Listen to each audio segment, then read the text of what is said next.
Om Swastiastu.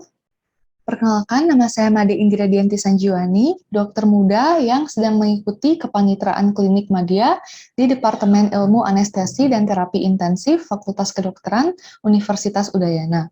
Kali ini saya akan mempresentasikan mengenai perioperative medicine. Perioperative medicine merupakan prosedur penanganan pasien yang bersifat multidisiplin dan berfokus pada persiapan operasi hingga pasien pulih dari operasi. Tujuan dari perioperative medicine ini untuk mempersiapkan pasien untuk perawatan sebelum, saat, dan sesudah operasi untuk mencapai kondisi ideal pasien yang akan menjalani prosedur operasi. Tahapan perioperatif medicine terdiri dari 3, yaitu yang pertama preoperatif, yang kedua intraoperatif, dan yang ketiga postoperatif. Dimulai dari yang pertama, preoperatif. Di mana seperti namanya yaitu preoperatif, pre yang berarti sebelum, operatif yang berarti operasi, maka pada tahapan preoperatif ini dilakukan evaluasi sebelum operasi. Hal ini bertujuan untuk mengevaluasi status kesehatan pasien, baik sistem organ dan secara keseluruhan. Yang kedua, untuk menentukan risiko perioperatif, yaitu apakah ada kondisi yang berpotensi untuk menjadi permasalahan baik selama maupun sesudah operasi. Yang ketiga, untuk mengurangi morbiditas atau mortalitas perioperatif. Yang keempat, menentukan rencana perawatan perioperatif yang tepat. Yang lima, untuk memberikan edukasi kepada pasien, baik mengenai pembedahan, anestesi, perawatan intraoperatif, dan pascaoperatif untuk mengurangi kecemasan dan membantu pemulihan pasien. Dan yang keenam, untuk pengurangan biaya, pengurangan lama rawat inap, pengurangan risiko pembatalan operasi, dan peningkatan kepuasan pasien. Tahapan dari preoperatif ini dapat dibedakan menjadi beberapa tahapan. Yang pertama yaitu memperoleh raport, lalu anamnesis, pemeriksaan fisik, pemeriksaan penunjang, asesmen risiko, informed consent, dan persiapan pasien. Yang pertama yaitu memperoleh raport, yang berarti menjalin hubungan yang baik dengan pasien dan keluarga pasien. Sebagaimana kutipan dari Tomorrow Doctors, yaitu students must have opportunities to practice communicating in different ways, including spoken, written, and electronic methods. There should be guidance about how to cope in difficult circumstances. Hal tersebut menunjukkan bahwa dokter seharusnya mampu untuk berkomunikasi dalam beberapa metode yang berbeda, tidak hanya yang meliputi komunikasi secara langsung, secara berbicara atau verbal, namun dan juga secara tertulis maupun secara elektronik. Di mana studi sebelumnya juga menunjukkan bahwa komunikasi berhubungan kuat dengan peningkatan ketaatan pasien, di mana ditemukan ketaatan pasien 1,62 kali lebih tinggi pada dokter yang telah menerima pelatihan komunikasi dibandingkan dengan dokter yang tidak. Selanjutnya, setelah menjalin hubungan yang baik, kita akan melakukan anamnesis. Anamnesis yaitu proses wawancara kepada pasien, baik secara auto-anamnesis maupun hetero-anamnesis ke keluarga pasien, dengan menggunakan bahasa yang mudah dimengerti pasien. Di sini, pertama kita pastikan identitas pasien sesuai, lalu tanyakan riwayat penyakit sekarang, riwayat penyakit dahulu, riwayat penyakit keluarga, riwayat pengobatan, riwayat pribadi dan sosial, riwayat alergi, riwayat anestesi dan pembedahan, serta riwayat menstruasi dan persalinan pada pasien perempuan. Lalu pada situasi-situasi yang emergency, yang dengan keterbatasan waktu, kita dapat melakukan anamnesis beberapa poin penting, seperti AMPEL, yaitu A, allergy, M, medication, P, past illness, L, last meal, dan E, environment, yang akan dijelaskan lebih lanjut di slide berikutnya. Yang pertama yaitu pastikan identitas pasien sesuai, di mana ini bertujuan agar pemeriksaan dapat dilakukan pada pasien yang tepat. Memastikan identitas pasien yang sesuai ini dapat dilakukan dengan cara menanyakan nama pasien kembali dan menanyakan tanggal lahir serta usia pasien. Lalu, jika sudah tepat pasiennya, kita lanjut anamnesis lebih lanjut terkait riwayat penyakit sekarang. Kita tanyakan keluhan utama yang membuat pasien berobat atau keluhan yang dirasakan utama oleh pasien. Lalu selanjutnya kita lanjutkan dengan menanyakan Sacred Seven yang terdiri dari onset, atau sejak kapan gejalanya pertama kali muncul, lokasi yaitu di sebelah mana keluhannya dirasakan, kualitasnya bagaimana, kuantitasnya juga bagaimana, apakah terus-menerus atau hilang timbul, kronologinya bagaimana, faktor modifikasi, baik faktor memperingan atau memperberat, misalnya diperingan dengan istirahat, ataupun diperberat dengan aktivitas, dan keluhan penyerta, apakah ada keluhan yang menyertai keluhan utama ini. Jika ada keluhan penyerta, maka keluhan penyerta itu juga perlu dijabarkan Sacred Seven-nya. Selanjutnya, kita tanyakan riwayat penyakit dahulu. Kita tanyakan pada pasien apakah pernah mengeluhkan keluhan serupa sebelumnya, apakah memiliki penyakit sistemik seperti hipertensi, diabetes mellitus, penyakit jantung, ginjal, atau hepar. Lalu kita tanyakan juga selanjutnya riwayat penyakit keluarga. Apakah di keluarga ada keluhan serupa?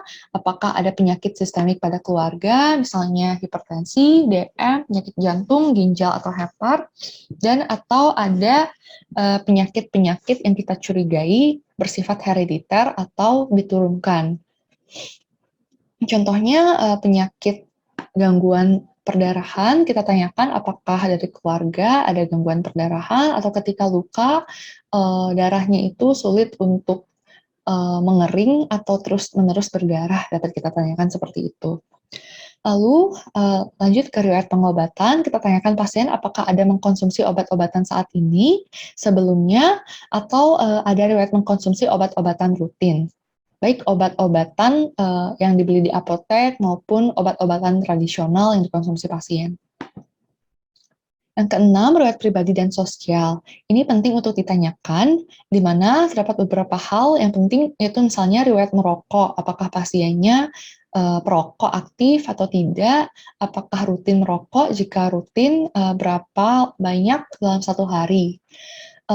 Hal ini penting karena kandungan dalam rokok, yaitu nikotin, dapat mengaktifasi kerja silia dan meningkatkan sekresi sputum, yang dapat menyulitkan proses airway management nantinya. Di mana pada pasien yang merokok disarankan untuk berhenti 2 minggu sebelum operasi atau jika bisa 2 bulan. Hal ini bertujuan untuk mengurangi risiko bronkospasme dan sekresi bronkial. Selain itu ditanyakan juga kepada pasien apakah pasien merupakan peminum alkohol atau tidak. Di mana pada alkoholik kronis, umumnya pada pasien dengan alkoholik kronis itu terjadi gangguan pada heparnya sehingga obat tidak dimetabolisme dengan baik. Sementara itu, pada kondisi intoksikasi akut alkohol, dapat terjadi peningkatan efek obat sedasi. Lalu yang nomor 7, yaitu kita tanyakan riwayat alergi, baik alergi obat-obatan maupun alergi makanan. Lalu kita tanyakan juga apakah pasien sebelumnya ada riwayat anestesi dan pembedahan. Jika ada sebelumnya, dapat kita tanyakan sebelumnya itu prosedur apa untuk operasi apa dan apakah ada keluhan yang dirasa selama maupun setelah pembedahan. Lalu jika pasien merupakan perempuan, dapat kita tanyakan riwayat menstruasi dan persalinan. Hal ini penting, di mana ketika menstruasi terjadi perubahan hormonal, di mana adanya perubahan hormonal ini dikaitkan dengan insidensi PONV atau post-operative nausea and vomiting yang meningkat pada pasien menstruasi. Dapat ditanyakan kapan menstruasi terakhir juga untuk memastikan apakah pasien ini ada kehamilan atau tidak. Hal ini penting karena obat-obatan anestesi ada yang bisa mengganggu organogenesis sehingga tidak baik jika diberikan pada pasien yang sedang hamil. Selanjutnya, dapat ditanyakan terkait makan dan minum terakhir. Hal ini penting untuk mengurangi risiko terjadinya aspirasi pneumonia. Pada tabel ini dapat kita lihat rekomendasi dari American Society of Anesthesiologists terkait puasa sebelum operasi, di mana untuk cairan non-partikel seperti air, itu dapat puasanya dapat dilakukan minimal 2 jam sebelum operasi.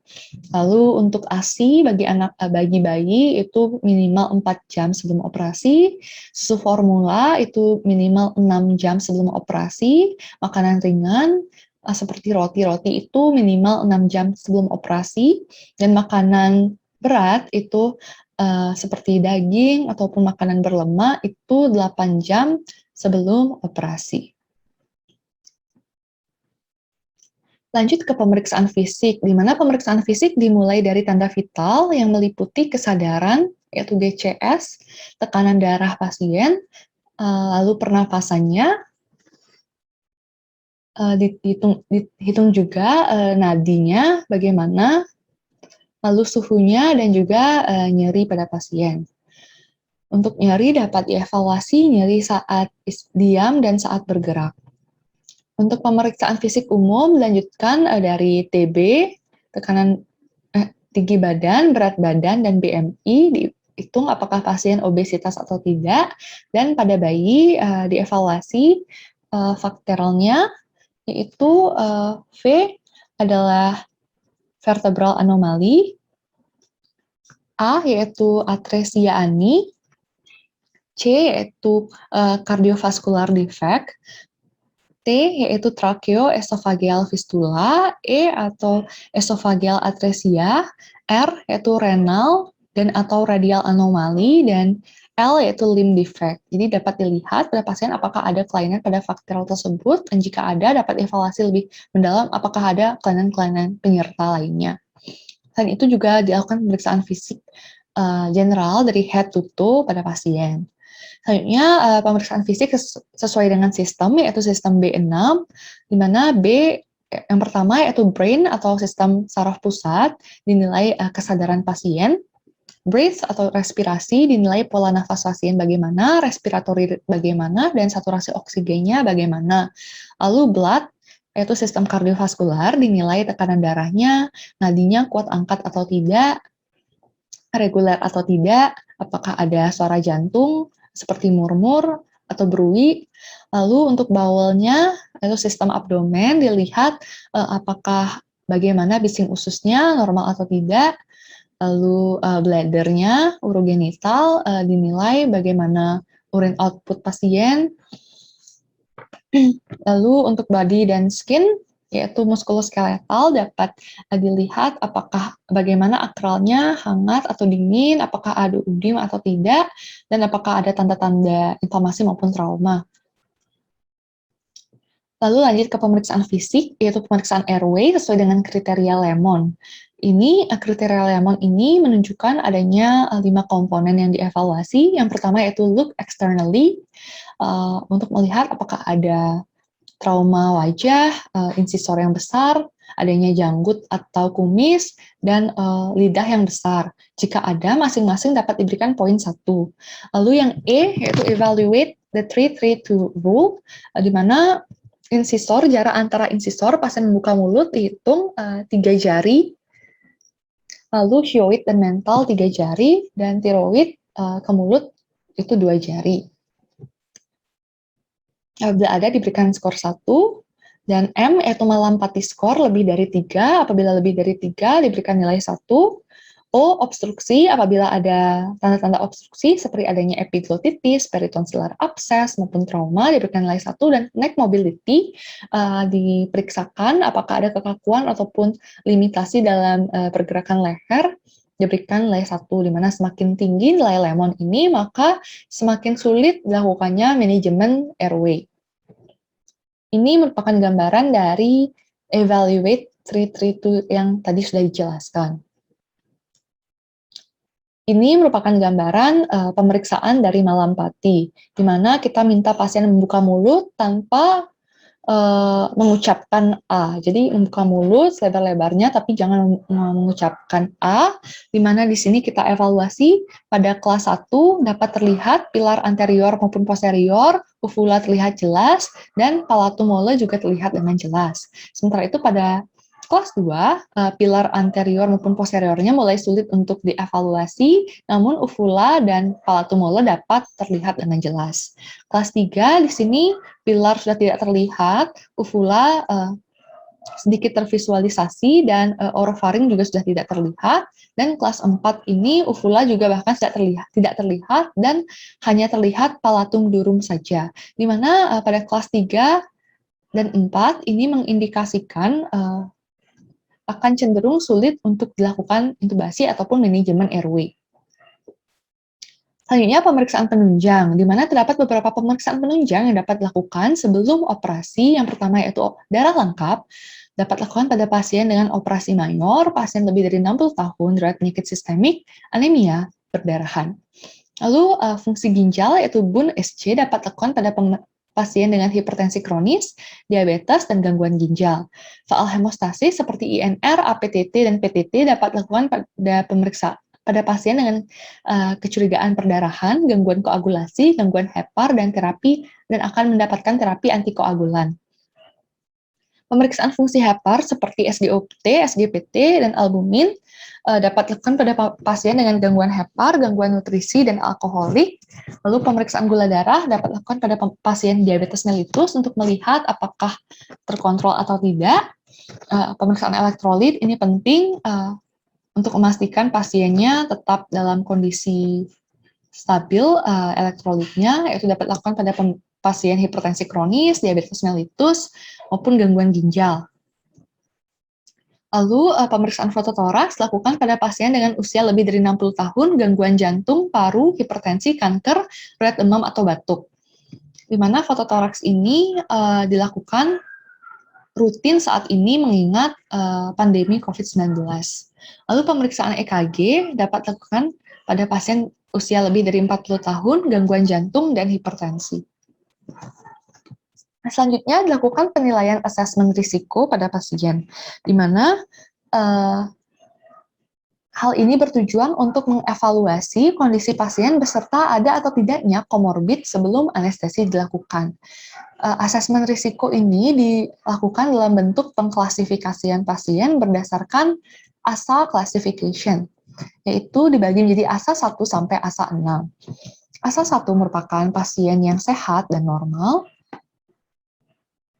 yaitu yang tidak merokok dan tidak mengkonsumsi alkohol. ASA 2 yaitu pasien dengan penyakit sistemik yang ringan tanpa adanya limitasi fungsional, misalnya pasien perokok atau peminum alkohol, obesitas, hamil, atau DM maupun hipertensi yang sudah terkontrol. ASA 3 yaitu pasien dengan penyakit sistemik berat dengan limitasi fungsional. Misalnya pasien yang tidak terkontrol DM dan hipertensinya, pasien COPD, obesitas yang berat, lalu pasien dengan gangguan jantung. ASA 4 yaitu pasien dengan penyakit sistemik yang berat yang mengancam jiwanya. Contohnya adanya serangan infak miokard dalam 3 bulan terakhir, adanya gangguan katup jantung, gangguan jantung lainnya, sepsis, ataupun gangguan ginjal yang rutin menjalani dialisis. ASA 5 yaitu pasien dengan penyakit sistemik yang berat yang dengan ataupun tanpa operasi tidak akan meninggal dunia. Di mana contohnya yaitu pasien dengan struktur aneurisma pada abdomen maupun toraks, pasien dengan trauma yang masif, perdarahan intrakranial dengan efek massa yang hebat, ataupun gangguan jantung yang lain. Pasien dengan klasifikasi ASA 6 yaitu pasien dengan klasifikasi yang sudah mati otak yang organnya akan didonorkan. Berikut merupakan risiko mortalitas baik pada operasi elektif maupun operasi emergency, di mana semakin tinggi kelas ASA-nya, semakin tinggi pula risiko mortalitas baik pada emergency maupun elective surgery. Lalu klasifikasi ASA ini juga ditambahkan huruf E apabila pasien merupakan pasien kasus emergency. Selanjutnya, kita bisa meminta informed consent kepada pasien, yaitu meminta persetujuan kepada pasien terkait tindakan yang akan kita lakukan. Di mana dengan ini juga kita menjalin hubungan yang baik dengan pasien dan wali, dan memastikan pasien dan wali sudah mengetahui tindakan yang akan dilakukan beserta segala risikonya.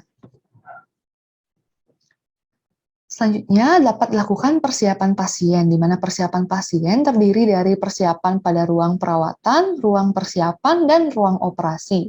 Pada ruang perawatan dapat dibantu pasien untuk persiapan psikisnya maupun persiapan fisik. Selain itu, pasien juga diminta untuk menandatangani surat izin operasi dan pemeriksaan khusus lainnya sesuai dengan kebutuhan pasien. Lalu pada ruang persiapan dapat dilakukan evaluasi ulang pada pasien dan penggantian pakaian pasien dengan menggantinya menjadi pakaian operasi dan pemberian premedikasi ini diberikan di ruang persiapan. Selain itu, pemasangan IV lain juga dapat dimulai dari ruang persiapan,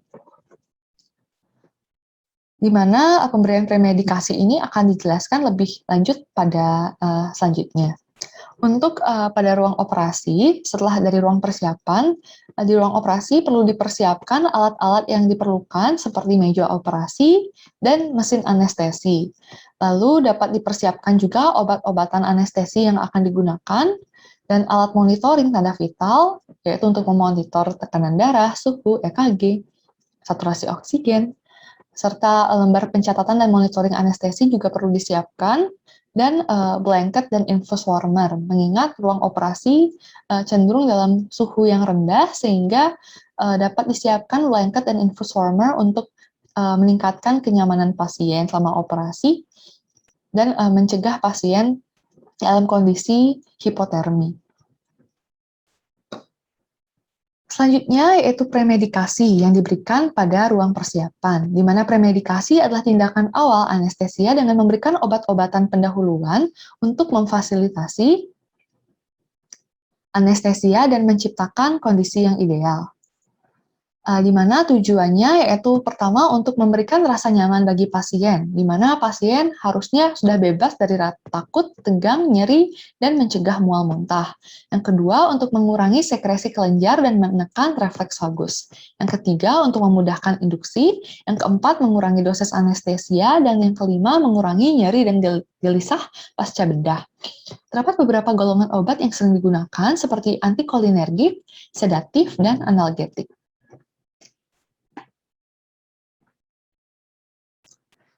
Berikut merupakan beberapa golongan obat, yaitu jenis obat yang sering diberikan. Misalnya, obat sedatif dapat diberikan diazepam dengan dosis 5 hingga 10 mg, atau diphenhydramine atau promethazine maupun midazolam untuk obat sedatifnya. Lalu untuk obat analgetik opiat dapat diberikan petidin, morfin, fentanyl maupun analgetik non-opiat yang dapat disesuaikan. Untuk antikolinergik dapat diberikan sulfas atropin.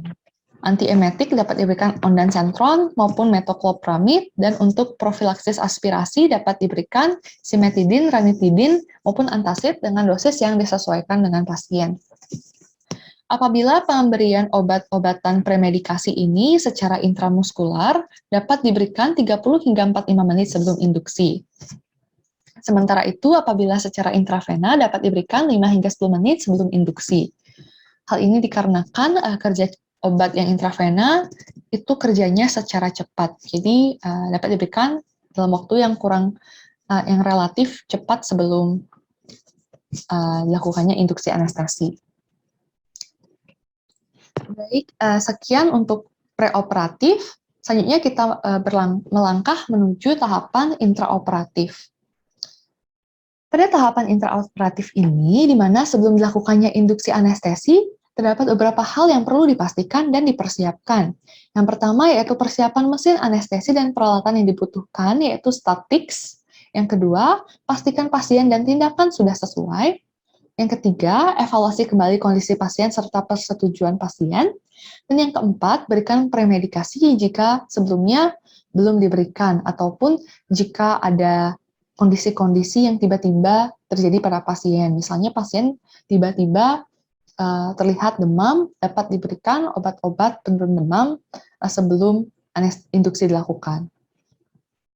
Lalu, adapun alat-alat yang perlu dipersiapkan, yaitu statics yang terdiri dari 7 komponen, yaitu S, scopes, T, tube, A, airway, T, tape, I, introducer, C, konektor, dan S-nya yaitu suction. Di mana pada gambar ini dapat kita lihat masing-masing dari statics itu sendiri. S yang pertama, scopes, terdiri dari stetoskop dan juga laryngoskop. Ini merupakan stetoskop dan ini laryngoskop. Laryngoskop sendiri ada 2 jenisnya, yaitu laryngoskop yang Miller maupun Mac. Di mana pada laryngoskop Miller itu lebih lurus dan lebih tipis, sementara laryngoskop Mac itu lebih melengkung dan lebih lebar. Lalu untuk tube, yaitu ini ada tube, yaitu endotracheal tube yang ukurannya bervariasi, disesuaikan dengan baik itu laki-laki maupun perempuan dan usia pasien. Lalu yang ketiga yaitu A, airway, dapat diberikan OPA, yaitu oropharyngeal airway, atau NPA, nasopharyngeal airway, di mana ini untuk memudahkan pasien, untuk memudahkan jalan nafas pasien. Setelah A, airway, selanjutnya dapat yaitu T adalah tape untuk memfiksasi tube-nya, I, introducer untuk mempermudah dimasukkan tube-nya, yaitu dengan stilet, C, konektor, dan S, suction. Selanjutnya, setelah menyiapkan statics tadi, dapat dilakukan pemasangan monitor pada pasien, di mana pasangkan EKG pada pasien, dapat 3 atau 5 lead, lalu pasangkan manset untuk mengukur NIBP-nya, yaitu non-invasive blood pressure, pasangkan pulse oximetry untuk mengukur saturasi oksigennya, lalu pada monitor dapat kita lihat juga ETCO2-nya berapa, heart rate pasien berapa, respiratory rate berapa, saturasi oksigennya berapa, dan yang lain-lainnya dapat disesuaikan dengan kebutuhan pasien. Lalu diposisikan pasiennya, di mana pasien dapat dalam posisi supine, lithotomy, lateral, prone maupun sitting disesuaikan dengan kebutuhan operasi dan juga kebutuhan operator. Namun pada anestesi, umumnya pada anestesi regional yang subarachnoid maupun epidural, pasien pertama-tama diposisikan dalam posisi lateral terlebih dahulu, lalu kemudian diposisikan kembali sesuai dengan kebutuhan operasinya. Selanjutnya, pemilihan anestesi, di mana terdapat 3 tipe anestesi, yaitu general anesthesia, regional anesthesia, dan lokal anesthesia. Di mana general anesthesia menimbulkan kehilangan sensasi di seluruh tubuh secara general, secara umum, yaitu sementara regional, kehilangan sensasi berdasarkan regio tertentu, dan lokal, yaitu kehilangan sensasi pada lokal saja di area yang diberikan anestesi itu saja. Pemilihan anestesi ini sendiri tergantung pada beberapa faktor. Namun ada metode untuk pemilihannya namanya 4C, yaitu berdasarkan lokasi, posisi, durasi, dan manipulasi.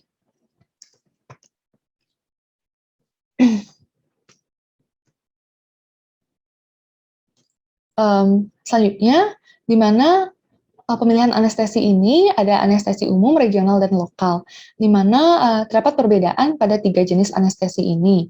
Pada anestesi umum, pasien tidak sadar secara keseluruhan dan umumnya memerlukan bantuan airway yang lebih intensif. Dan prosedurnya yang lebih kompleks, monitornya juga lebih kompleks, risiko alerginya lebih tinggi, insidensi PONV-nya juga lebih tinggi, yaitu postoperative nausea and vomiting, dan terdapat beberapa jenis anestesi umum. Jenisnya yaitu intravena, face mask, laryngeal mask airway, ataupun orotracheal tube. Lalu untuk anestesi regional, yaitu pasien tidak merasakan nyeri pada regio target saja. di mana mobilisasinya lebih cepat, PONV lebih minimal, pasien harus kooperatif, dan terdapat beberapa jenis seperti epidural, subarachnoid, maupun combine. Untuk anestesi lokal, di mana pasien tidak merasa nyeri pada area yang terbatas, risiko alergi yang minimal, dan waktunya cenderung singkat. Selanjutnya, intraoperasi ini juga perlu diberikan terapi cairan pada pasien untuk memastikan pasien tetap terhidrasi dan disesuaikan dengan kebutuhan cairan basal, berikan koreksi kekurangan cairan, dan cairan hilang selama operasi. Untuk kebutuhan cairan dapat dihitung dengan menggunakan formula Holiday Segar, yaitu diketahui berat badan pasien, lalu untuk 10 kg pertama dikalikan dengan 10 mg per kg per hari, untuk 10 kg kedua yaitu dengan 50 mili per kg per hari, dan setiap kilogram setelah itu dapat dikalikan dengan 20 mili per kg per hari. Selain itu juga ada estimasi Holiday Segar yaitu dengan rumus 421. Sama penghitungannya yaitu 10 kg pertama, 10 kg kedua, dan setiap kilogram setelahnya. Selanjutnya, induksi anestesi, di mana saat induksi anestesi ini kita pastikan akses cairannya sudah terpasang, monitor sudah terpasang, pasien sudah terpreoksigenasi dengan oksigen 100% selama 3-4 menit, premedikasi, agen analgesi, dan juga dapat diberikan muscle relaksan jika diperlukan. Pada induksi anestesi dibedakan berdasarkan tipe anestesinya, yaitu pada general anestesi dapat secara intravena, yang kerjanya onset cepat, agennya contohnya propofol. Inhalasi dapat dilakukan ketika akses intravenanya sulit dan dapat diberikan agen seperti sevofluran maupun desfluran. Intramuskular, yaitu pada pasien yang tidak kooperatif, dapat diberikan agen seperti tiopental. Untuk regional anestesia dapat dilakukan secara epidural, subarachnoid, combine epidural dan subarachnoid, dan block plexus. Untuk lokal anestesi, dapat diinjeksikan lokal pada daerah yang akan dilakukan operasi, dapat digunakan lidokain maupun bupivakain. Selanjutnya, setelah diinduksi, perlu dilakukan maintenance terhadap anestesinya, di mana maintenance anestesi dengan diberikan oksigenasi pada pasien, agen induksi jika dibutuhkan kembali, analgesi agar pasiennya tidak nyeri, dan sedasi jika pasien ada tersadar selama operasi. Kemudian untuk pemulihan dapat dilakukan yang pertama yaitu stop agen anestesinya, lalu dapat diberikan agen reverse yaitu dengan neostigmin dan sulfasatropin, dapat dilakukan ekstubasi ketika pasien juga sudah memenuhi kriteria-kriteria ekstubasi, dan dapat diposisikan pada posisi recovery. Selanjutnya kita masuk ke tahapan postoperatif. Pada tahapan postoperatif ini dapat dilakukan observasi pada PACU yaitu post anesthesia care unit, di mana pada PACU ini dapat dilakukan evaluasi terhadap beberapa parameter yang penting seperti kesadaran, baik secara kuantitatif maupun kualitatif, respirasinya dicek apakah pasiennya ada mengalami depresi napas, sirkulasi dievaluasi bagaimana heart rate, tekanan darahnya, fungsi ginjal dan saluran kemih, dicek bagaimana urin outputnya, yaitu normal lebih dari 5 cc per kgbb per jam, fungsi saluran cerna bagaimana, aktivitas motorik, apakah pasien sudah bisa menggerak-gerakkan daerah yang tadinya dianestesi, suhu tubuhnya bagaimana, nyeri dapat dievaluasi dengan FAS, baik nyeri istirahat maupun nyeri saat gerak, posisi pasien, dan juga penilaian dengan scoring. Terdapat beberapa scoring yang dapat dilakukan, di mana yang pertama skala Aldred, yaitu pada pasien dewasa.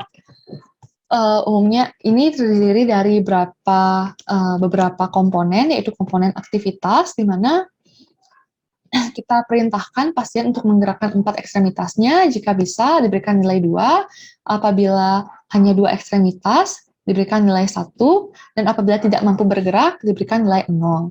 Untuk komponen selanjutnya, yaitu respirasi, yaitu apabila pasien sudah bisa nafas dalam dan sudah bisa batuk biasa, nilainya 2, apabila pasien masih dyspnea atau nafasnya terbatas, nilai 1, dan apabila pasien apnu, nilainya 0.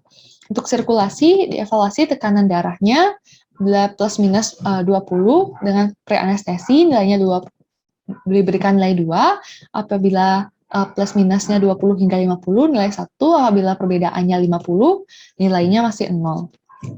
Kesadaran dievaluasi apabila pasien sadar penuh diberikan nilai 2, apabila bangun jika dipanggil nilainya 1, dan apabila tidak ada respon nilainya 0. Dan warna kulit dievaluasi juga apakah sudah kemerahan diberikan nilai 2, apabila masih pucat atau kuning nilainya 1, apabila cyanosis nilainya 0. Pasien boleh pindah ke ruangan bila hasil penilaian lebih dari sama dengan 8. Lalu selanjutnya ada skor Stewart. Ini digunakan untuk anak-anak yang terdiri dari 3 komponen, yaitu kesadaran apabila pasien sadar nilainya 2, apabila respon terhadap stimulus nilainya 1, apabila tidak ada respon nilainya 0. Untuk airway apabila pasiennya bisa menangis atau batuk nilainya 2, apabila masih diperlukan airway nilai 1, apabila